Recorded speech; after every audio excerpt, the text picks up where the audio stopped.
Bihari.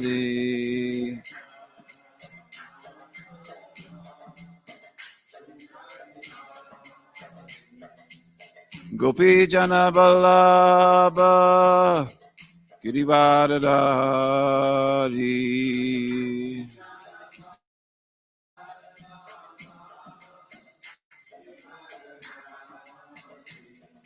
Gopi Jana Vallabha Girivardhari.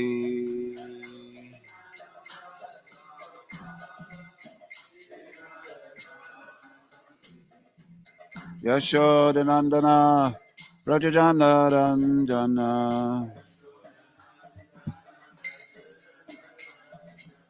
Yashodanandana Brajajana Ranjana.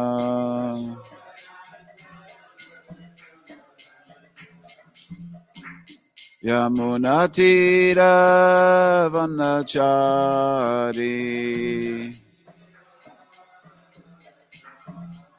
Yamunatira Vanachari.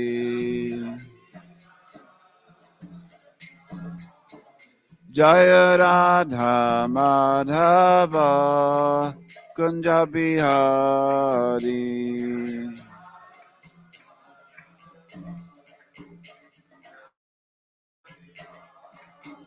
Jaya Radha Madhava Kunja Bihari.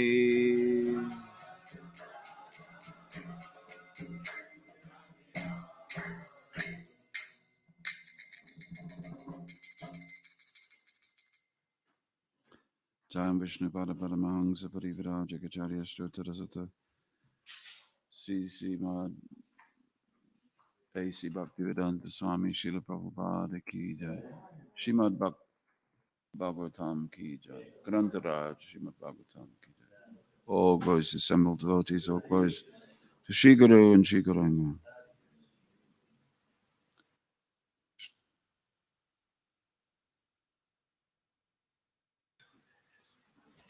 What verse is it today?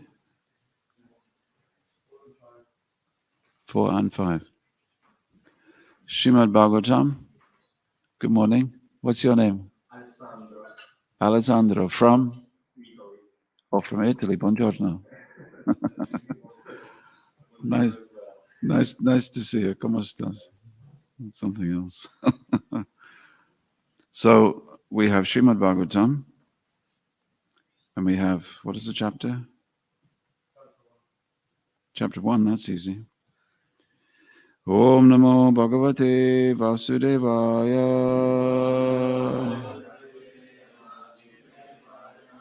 Om Namo Bhagavate Vasudevaya. Om Namo Bhagavate Vasudevaya.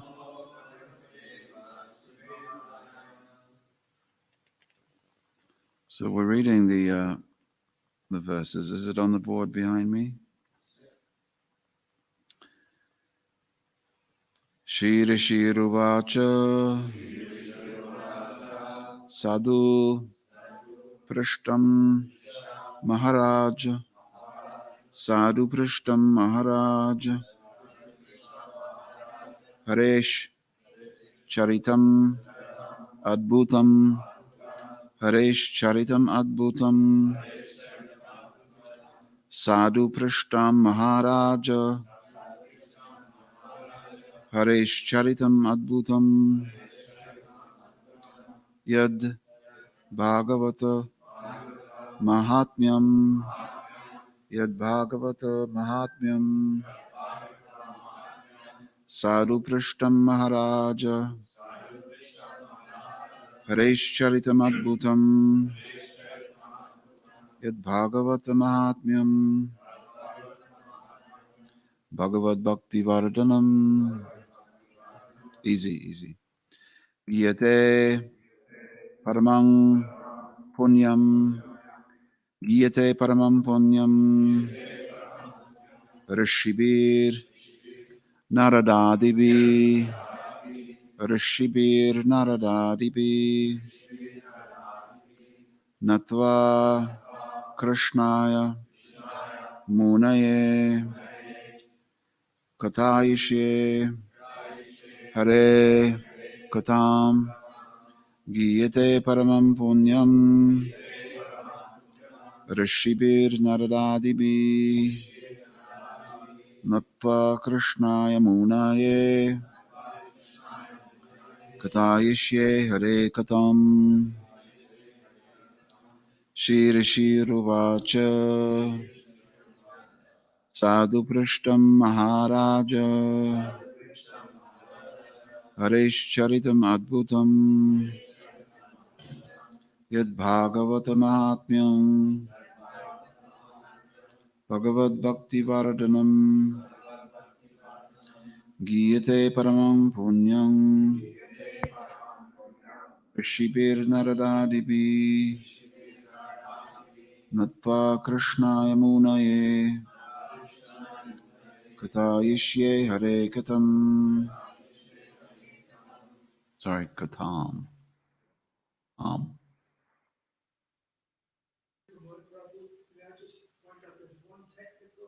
Mm. Right? And that is because the speakers that he mentioned, the devotees don't always turn the volume up very, very loud because they'll get feedback from the speaker. Oh. So it's better to be as loud as they can. Yeah. But if you keep that in mind, then you can speak a little extra loud. I'll try.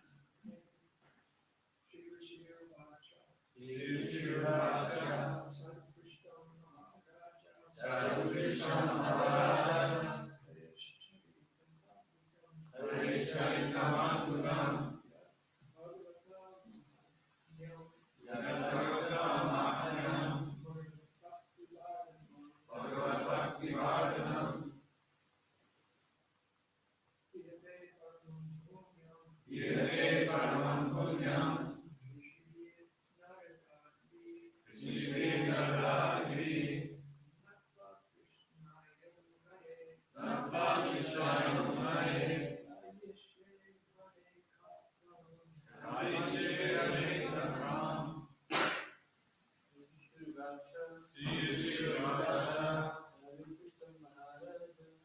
Krishna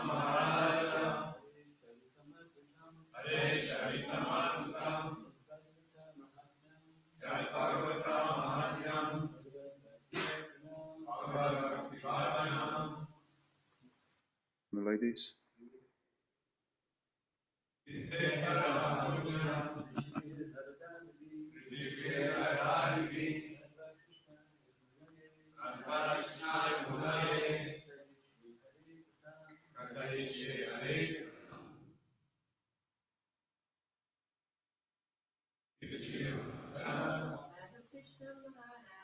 Sadhu Krishna Maharaja, Hare Krishna Yad Bhagavatam Mahatyam, Bhagavad Bhakti.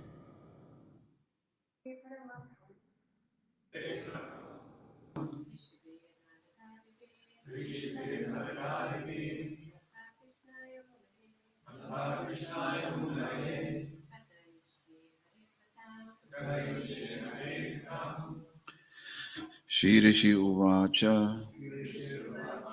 The sage Sri Shukadev Goswami said, Sadhu, excellent. Prishtam, inquiry. Maharaja, O great king. Hare, of the Supreme Lord. Hare. Charitam, activities. Adbhutam, wonderful. Yet, from which? Bhagavata, of the Lord's devotee Prahlad. Mahatmyam, the glories. Bhagavad Bhakti, devotion to the Lord. Vardhanam, increasing. Giyate is sung. Paramam, foremost. Punyam, pious. Rishibi, by the sages. Narada Adibi, headed by Sri Narada Muni. Natva, after offering obeisances. Krishnaya, to Krishna Dvaipayana Vyasa. Munaye, great sage. Vayishye, I shall narrate. Hare, of Hari, Katam, the topics.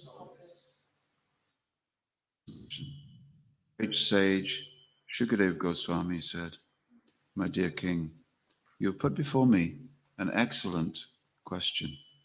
Discourses concerning the activities of the Lord, in which the glories of his devotees are also found, are extremely pleasing to devotees.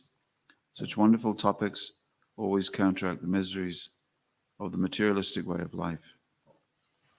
Therefore, great sages like Narada always speak upon Srimad Bhagavatam, because it gives one the facility to hear and chant about the wonderful activities of the Lord. Let me offer my respectful obeisances unto Srila Vyasadeva, and then begin describing topics concerning the activities of the Lord. All right? There? Yeah. Great sage Sukadeva Goswami. Did you get a cartoon going on about? The great sage Sukadeva Goswami said, my dear king, you have put before me an excellent question.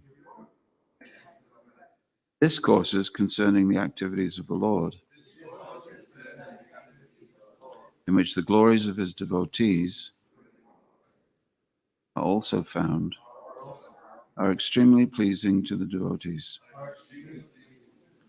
Such wonderful topics always counteract the miseries of the materialistic way of life. Therefore, great sages like Narada always speak upon Srimad Bhagavatam, because it gives one the facility to hear and chant about the wonderful activities of the Lord. Let me offer my respectful obeisances unto Srila Vyasadeva, and then begin describing topics concerning the activities of Lord Hari. Purport.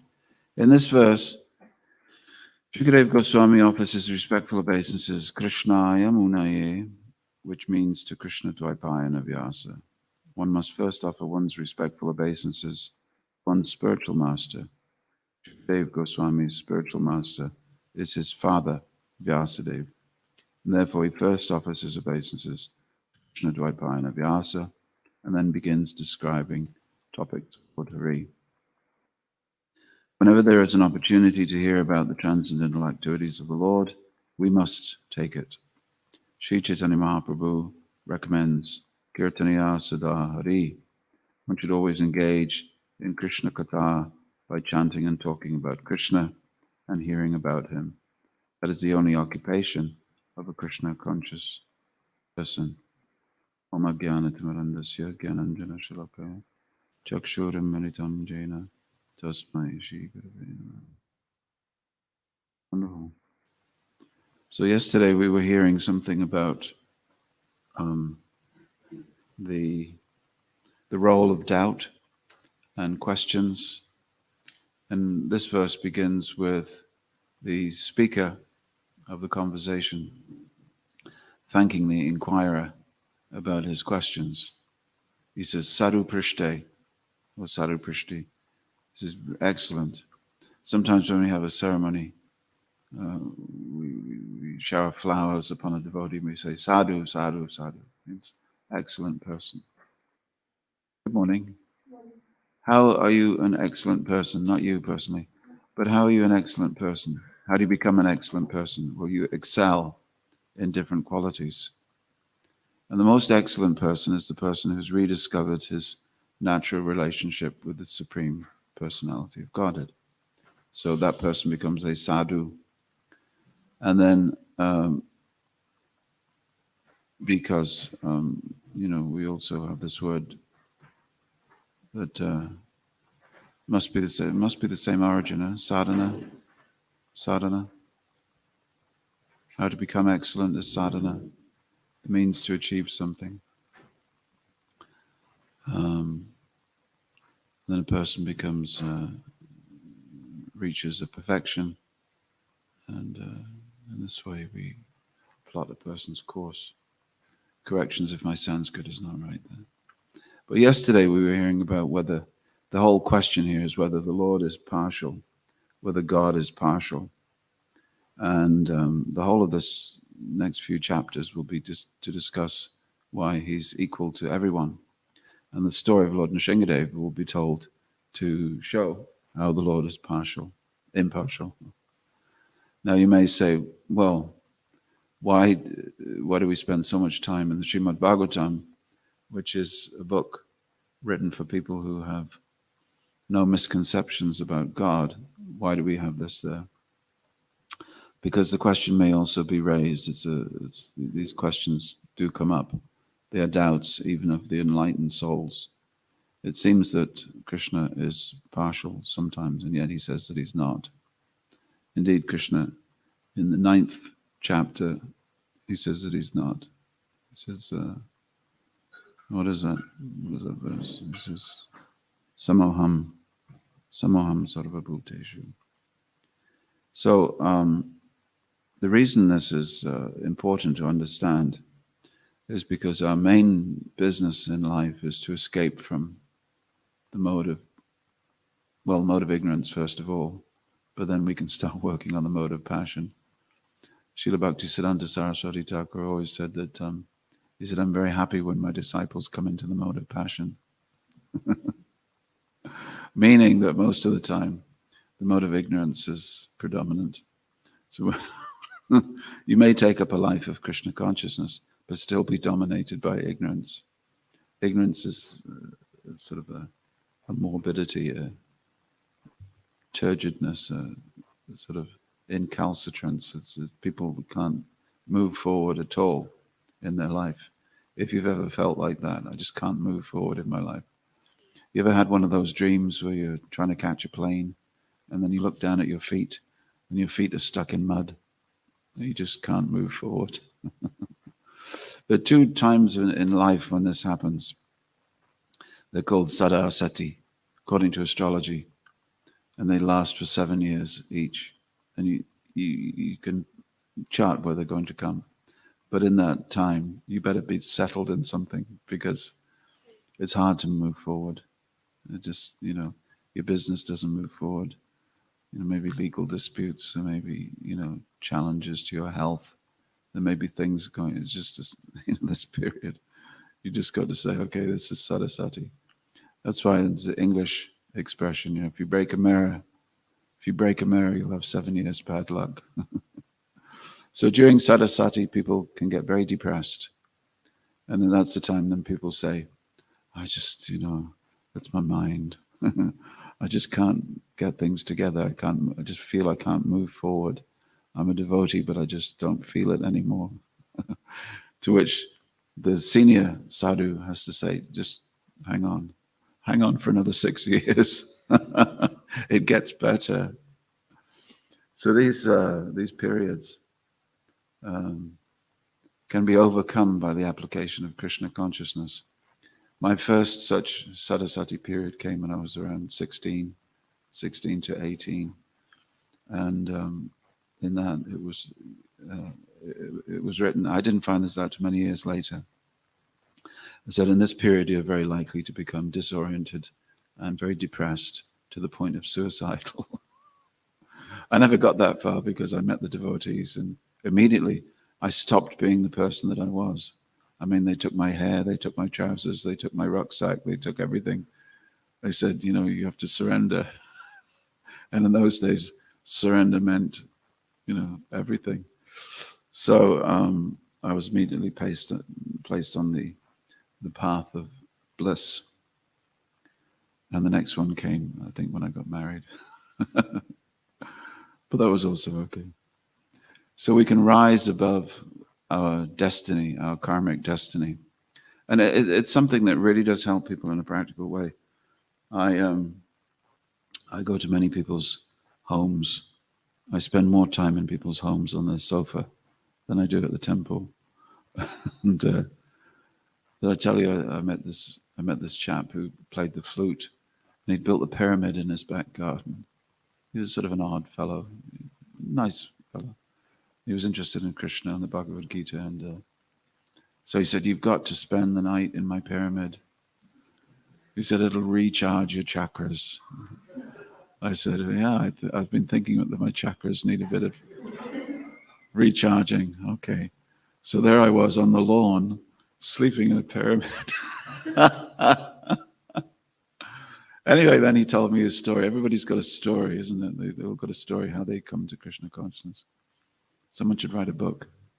Top of it. Should write a book about this. Bestseller. It's because it's a story of how the material world seemingly rearranged itself. You know, how the universe, here we go again, the universe rearranged itself in order that you could, make your way to becoming a devotee. And everybody's got a fascinating story of that. So here's one of his fascinating stories on his journey to Krishna. And I hope he has made it to Krishna, because he's passed away now. Was that he was in the army, in the British Army, and he was arrested and he was court-martialed for something that he absolutely didn't do. And sometimes it's like that. Sometimes people bring a case against us for something that we didn't do. The ancient Vedic thing is that, well, you must have looked at the moon on the day of Ganesh Chaturthi. If you look at the moon on the day of Ganesh Chaturthi, you will suffer a loss in reputation. So don't look at the moon. And they also say, as for this reason, Krishna also looked at the moon on Ganesh Chaturthi. Therefore, he had to be accused of stealing the Shamantaka jewel. So don't break that rule. Anyway. So he said he was arrested for something that he didn't do. And he spent a couple of years in jail, actually. A couple of years in jail. And or more. And he was very bewildered. And the bewilderment was, I'm a good person. Why have I been arrested for something that I didn't do? Is God, making these arrangements? Is there a God? If there was a God, why would I have been arrested for? There's no justice in the universe. I say to you, O universe, this is not just. I've been arrested and charged for something I didn't do. So he got out of the army. When he got out of jail, he was discharged, dishonorably discharged. First thing he did was he'd always wanted to go to India. Because if you don't go to Tibet, you go to India, you must meet some guru who can explain all these things. So the first place he went to was Bombay. And in the streets of Bombay, he saw signs for an astrologer. And this astrologer was like quite a famous astrologer. So he went there and he said, tell me about my life. Didn't say anything more. He said, because he was thinking, if the astrologer's a good astrologer, he'll be able to tell me about my life. I don't need to tell him. The astrologer looked at his chart and his eyebrows went up and he said, oh, like the way they do in India. Oh.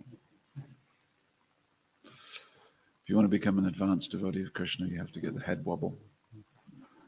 He said, sometime in this life, he said, you will be accused of something that you did not do. And you will lose a lot of fortune. And you'll be trapped. I see this in your chart. So the man was listening and it was confirmation for him. How could this person sitting in Bombay know anything about his history in the British Army? So he said, could you tell me why that happened? So he said, well, yes. And then he looked at another chart. Because according to your chart for this life, you also have a chart for your last life. He said, I see that in your last life, you accused someone of something they didn't do. You accused somebody of something they didn't do. Therefore, in this life, you have to suffer for that. He said, thank you. He said, so, my friend, he said, I don't know when that will happen, but be careful. But he said, actually, sir, it's already happened. And I'm so pleased and so happy. There's this other Bhrigu Samhita, the Bhrigu Samhita. Did I tell that story last time about the Japanese lady? Great story. Bhrigu Samhita is another Samhita. A Samhita is a collection of verses or a collection of statements, and it refers to a book which is a gathering of different verses. And in this case, the Bhrigu Samhita is accredited to another great sage who is the son of Brahma, Bhrigu, and his Samhita is about your past life and future life. The only way that you can get to have the Bhrigu Samhita open for you is if it's destined in the Bhrigu Samhita that one day you would come there and have the book open for you. But your past is in there and your future is in there. 3 times I've tried. One time I was on the way to the Bhrigu Samhita in Jaipur, and I was in the rickshaw and I had the address to go to on a piece of paper. And I just jumped on the rickshaw and a gust of wind blew the piece of paper away. And I searched for it frantically in the street and it was gone. So in this life, I do not know what my future is. But this Japanese, sometimes, just like my friend Amara Prabhu in Germany, he takes groups of tourists to India. And he takes them to see the Bhrigu Samhita, and he blows their mind with what they see there, because they're told 4 hours it takes. So you give your name and your date of birth, and if your name is in the book, then the rishi or the person sadhu will be able to give you a response. But you come back in 4 hours. They do the research because there's loads and loads of books. So these tourists, these German tourists, are having their minds popped this way and that way and this way and that way. And then the Bhrigu Samhita man said, well, if you really want to have something impressive, go and see such and such. And this was in a village called Kumbakonam. Kumbakonam, it's just outside another little village called Swami Milai, which for 1,000 years has made the beautiful brass murtis. Anyway, so he said, okay, I'll go and see that man. And he went to see that man. This is another story. I don't know why I'm telling these stories. Mainly because of our newcomers here. So, so he went to see him and he said, oh, sit down. He said, It's always good when they go like that. He said, new house, 1 son. Orange wall, 1 son. Field, lake, tree. And immediately Amara he was just about to move into a new house, which had been occupied by a sort of rather adventurous decorator. And one room was completely orange. And outside in the main window, there was a lake and a tree. He said, 1 son. He said, birthmark here. He said, my mind was blown. How could this person sitting in Kumbakonam know how could anybody know apart from me, and of course all of you know, that my son has a birthmark just here? How could you know such a thing? And so either he said he was mind reading but these things, anyway, Bhrigu Samhita. So the Japanese tourist was brought by a tour guide, and she gave her name in Japanese. Now, how do you find a book that's written how do you find a Japanese name in a book written in Sanskrit? Because any language consists of syllables, and all syllables can be found in the 46 letters of Sanskrit. So therefore, they could find her name in the book. And she came back, a few hours later. And he said, oh, you were born in Tokyo. She says, yes, Tokyo. And this is the school that you went to, and this is your son, and this is like this. She said, oh, very good. She was so happy. And so she said, can you do one for my son? So he said, yes, give me your son's name, gave the son's name. Came back 4 hours later, he said, I'm sorry, we have nothing. And they're very blunt. They're like one of these surgeons at a top hospital. I'm sorry, you're dying. Thank you, bye. Surgeons are very mechanical and blunt, aren't they? So he said, your son has no future. She said, what do you mean? He's only 21. He said, your son has no future. 2 days later, she thought that was really strange, and then she became very disappointed because he told her lots about herself. How could she not know? How could he not know about her son? So then she received a phone call at the hotel 2 days later. Her son was killed in a motorbike accident. And so, why did I tell you that story? Just to probably keep you all awake. But when we come to Krishna consciousness, we're not simply thinking about this life and whether I believe all this stuff or whether I don't. Is we're zooming out. We're seeing the whole of our life as an entity. We're seeing the whole of our life as a product of the last life and the life before that. And then we're seeing the life after this one. And it really just, if these books do anything, is to show us that this one life is just a chapter of a book, a big, big book. And can I name drop? I was sitting in front of Srila Prabhupada. Drop. Oh, somebody. So I picked something. And Prabhupada was giving a talk one morning at Bhaktivedanta Manor. And he said, you have had many thousands of lives before this one. In the future, you can have many, many lives also, if you wish. He said, each life is very short life. He said, just do one thing. Give this one short life to Krishna. Just one. Just give this one life to Krishna. And I thought, well, all right. All right, you convinced me. I'll join your cult. So looking at it from that point of view, we look at the Srimad Bhagavatam, and we have to realize that the Bhagavatam gets us beyond ordinary conceptions. Now, when we're trapped in the modes of nature, we are trapped in ordinary conceptions. We're trapped in relativity. This is true, this is not true, this could be true, this might be true, he said, she said, I like him, I don't like him. These all are things. And in the mode of passion called the Rajaguna causes our consciousness to be split. It's not the absolute level of consciousness, it's a relative level of consciousness in which we decide, I like this team, I don't like that team.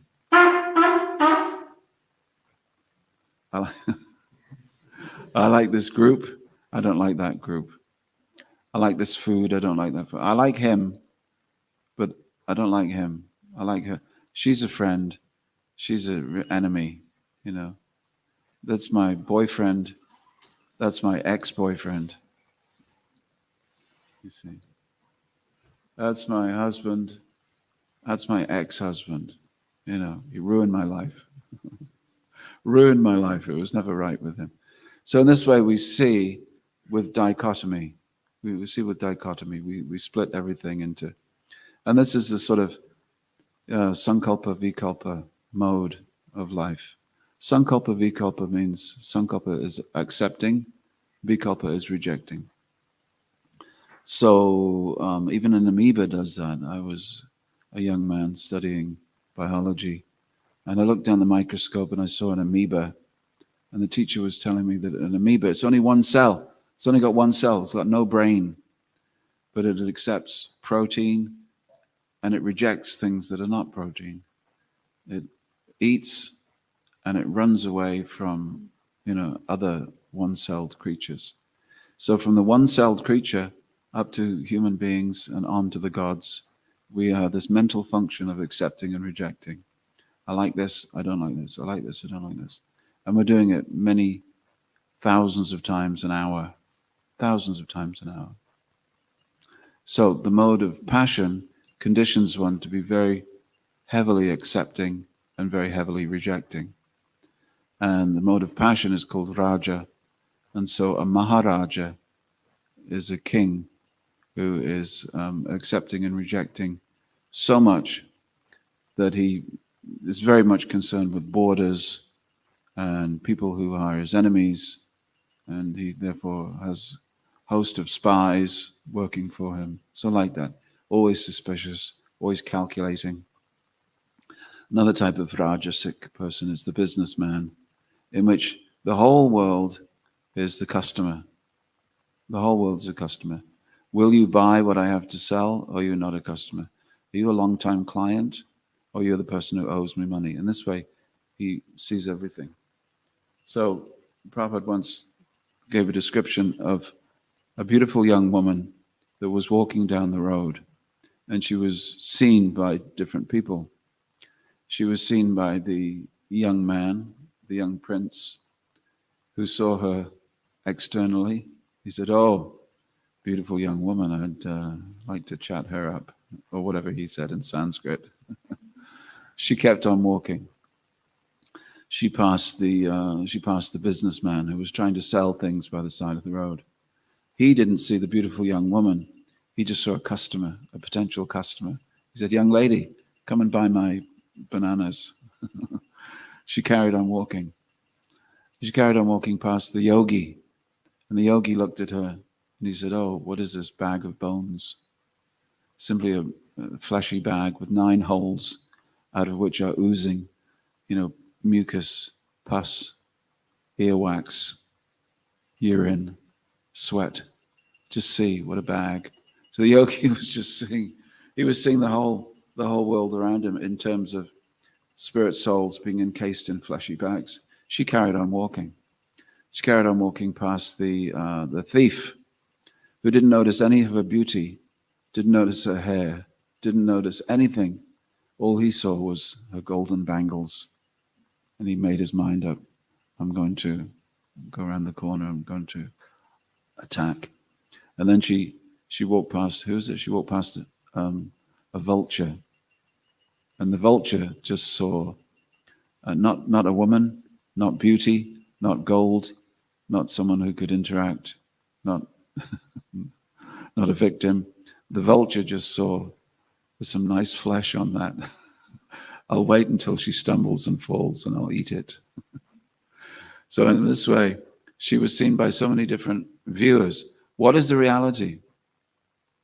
Which one was seeing the real woman? Which one was seeing the truth? None of them, because the truth was relative to the illusion, the level of illusion that they were in, the level of tamaguna and rajaguna, and hopefully the yogi, a little bit of sattvaguna. So everyone was seeing different ways. Yogi was rejecting, the young prince was accepting, but both are equally indicative of a person whose mind is not yet above the modes. So when we take this rajaguna setting within the mind, we project it onto everybody that we meet. We project it. It's not something that you keep to yourself. You project, and you actually see the world not as it is, but as you are. Imagine that, going through life, just seeing the entire world, but not seeing it as it really is because of your conditioning. So we all do that. And the difficulty is we do that with God as well. We project something. So mostly we project onto God that he is the order supplier. That somehow or another, if there is a God, he should work for me, surely. God should work for me, otherwise what's the point? After all, I'm the center of the universe. And if I'm the center of the universe and there is a God, well, God's function is to give me daily bread, give me peace, give me love, give me protection, give me blessings. And therefore, a religion that's constructed around this rajasic projection is a religion that conceives of God as only the giver to me, you see.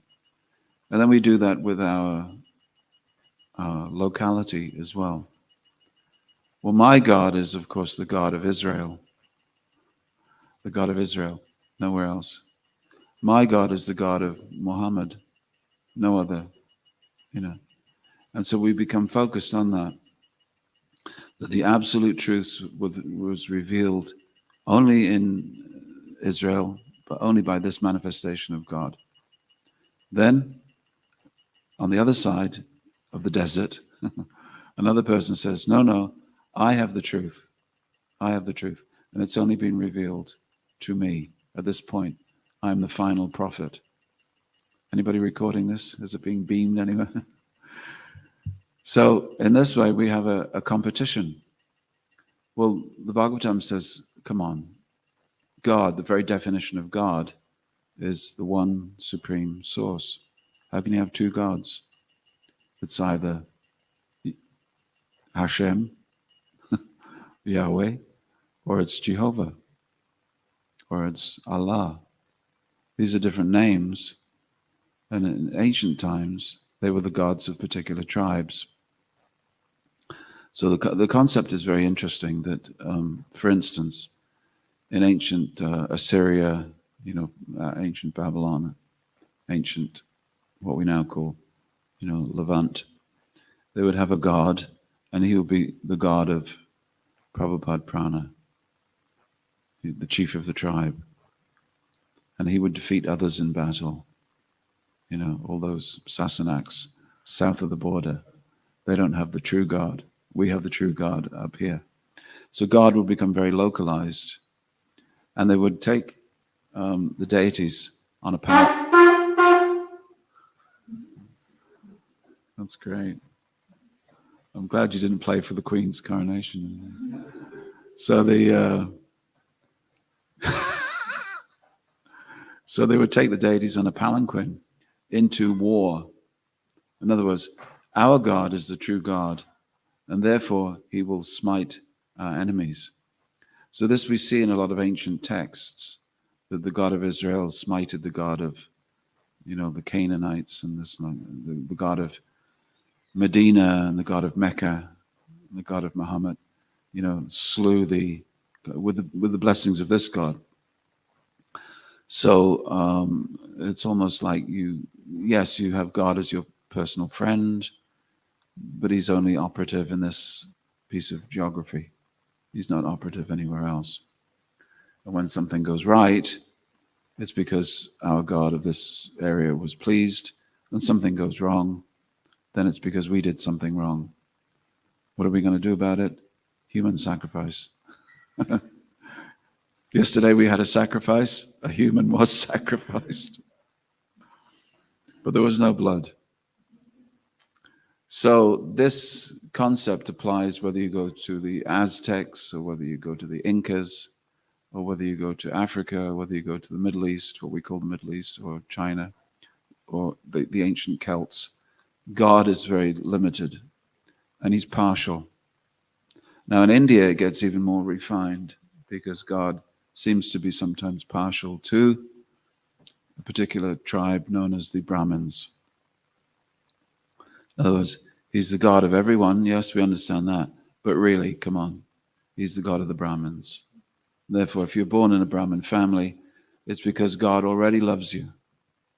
And therefore, you don't need to do much in order to be loved by God. He already loves you. Come on, you're born in a Brahmin family. So that family consciousness is projected onto God. And then God says, yes, I love you, and I don't love these others.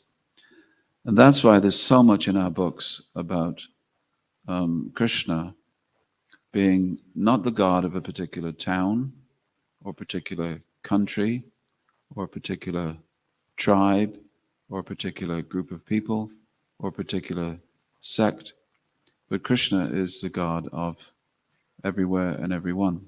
That's the concept of Krishna. So now we go to where do we go? And the point is that this causes problems, and many problems in the world today. When people say, they say that, religion causes problems. I say, no, religion itself doesn't cause the problems. Man-made religions cause problems. Man-made. Because man-made projections onto God cause problems. You've made God partial, where actually he prefer to be referred to as impartial. So this story is about to be told, and Shukadeva Goswami gives respects to his father. Now you would think at the beginning of the 7 days that Shukadeva Goswami has already given respect to his fathers and all the great sages and everything. But he's doing it again because when he's confronted with this question, which is such a great question that it's going to open up another dimension of the Bhagavatam, he says, well, yeah, I can answer your question by the grace of my father, Krishna Dvaipayana Vyasadeva. So let me honor him and answer your question. So it's a good way of beginning. Okay? That's what I decided to talk about today. Hare Krishna. May the God of Lesmahego triumph. Now, it is a fact that when Vaishnavas get in a particular mood, they can then get very localized. But it's with the understanding that Krishna is everywhere. So for instance, when we listen to we see the poetry of Vedanta Deshika. Vedanta Deshika was a great Brahmin living in the 1300s in India, in South India. He glorifies the Lord, and every time he writes a piece of poetry, he says, "Oh, my dear Lord," he said, "you have stepped 3 times across the universe. You've liberated Bali, whose grandfather was Prahlad. You're so merciful with your 3 steps. You are the one who danced on the head of Kaliya. You are the one who lifted Govardhan Hill. I'm so glad that you've come to live with us and nowhere else." In, what's that place? Kanchi, in Vishnu Kanchi, Kanchipuram.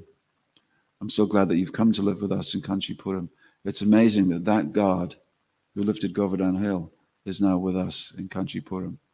So that's a different type of thing. It's his devotion.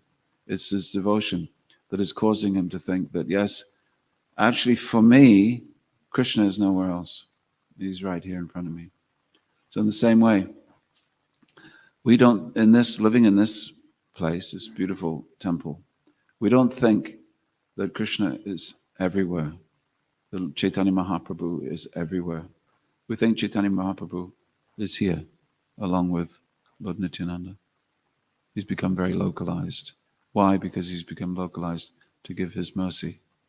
This is the way that the devotee living in the temple thinks. That that's all right. Panchatattvas in Mayapur, that's okay. Krishna is in New York, that's fine. I don't mind. They have but here's my Lord in front of me. So in the same way, an old pujari of Shishirada Londoneshwara, she wrote to Prabhupada many different questions in a letter, and she referred to Krishna as my Krishna. She was so enwrapped in the service to Radha Londoneshwara that she wrote a letter to her spiritual master saying, is it all right if I offer my Krishna? I think it was a watch, which is, in one way, you could say it's a silly idea. Krishna is time himself. So why does Krishna need to wear a gold-plated watch? So Prabhupada wrote back and he said, yes, if you like, you may offer your Krishna a watch. So pujaris and those who serve the Lord, they become very attached to their Lord. It's very nice that so we become a little bit tribal sometimes. We have to make sure that it stays in our tribalism or localism, stays in sattva guna, that it doesn't percolate down to, sort of something else. Any questions?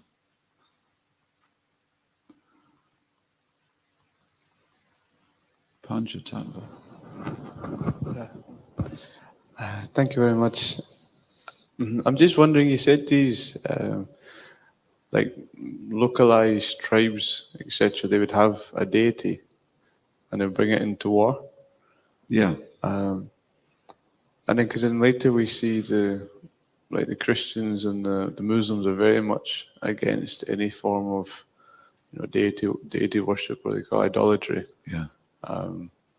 I just wonder how it sort of progressed from each having their own deity to then Yeah, well, originally, the when we read about Christ talking about God, the God would have been Yahweh, who had a feminine counterpart.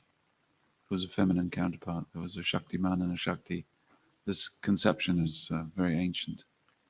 So when when Christianity becomes merged with Greek philosophy, the thing about Greek philosophy was that the Greek philosophers had come to a point in their sort of development where they said, well, if God can be a statue, this doesn't make sense. How can he be absolute if he's a statue? Because a statue has a definite form. If a statue has a hand, then this part is God. And what goes beyond the statue of the hand is not God. But we want to worship a God that has no limitation. So therefore he can't be a deity. Therefore he must be everywhere, all at once, at the same time. So that later Greek philosophy combined with the original Christianity to sort of remove the God that Christ himself worshipped. But if you look back, you will see many personal descriptions of God in the Bible. One time Prabhupada said, you give me the Bible, I will show you Krishna. And everybody knows the story of how Islam came to be. There was many gods, many villages, and one person who wanted to conquer all of them. So they took all their deities and they put them in a big box. And inside that box, there was all the deities. And that box is called the Kaaba. So that when they go around, they circumambulate that big Kaaba. You know, the big black cloth-covered box in Mecca.